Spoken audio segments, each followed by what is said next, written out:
పుదీనా అండి, ఇది నిమ్మకాయ అండి, ఇదిగో నిమ్మకాయ అండి, నల్లుప్పు అండి, ఇదిగో జీలకర్ర పొడి అండి.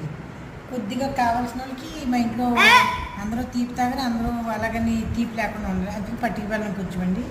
దీన్ని వేసి నిమ్మకాయ వేసి కొద్ది కొండలో నీళ్ళు చల్లటి ఎవరన్నా బయట నుంచి వచ్చినప్పుడు ఇస్తే చాలా బాగుంటుందండి. ఇదిగోండి వేసుకుందాం. ఇదిగో అండి పుదీనా రసం అండి. మనకి ఇచ్చి వాళ్ళు అందరూ ఫుడ్ కలర్ వేస్తారండి, అందుకు మనకు అనిపించింది అది చాలా బాగున్నట్టు ఉంటుందండి. ఇదిగో నల్లుప్పు చిట్టుకుడు అండి, ఇదిగో బ్లాక్ సాల్ట్ అండి, ఇంకా మామూలు పక్కలేదండి అంతేగానండి. ఇదిగో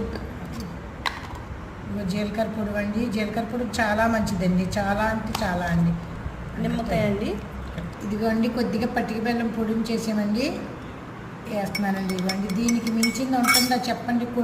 మీకు కొట్లో ఇస్తాడండి పుదీనా అనేసండి, అది అంత ఆకుపచ్చగా ఉంటుందండి, దూసరా కలర్ వచ్చేస్తుందండి.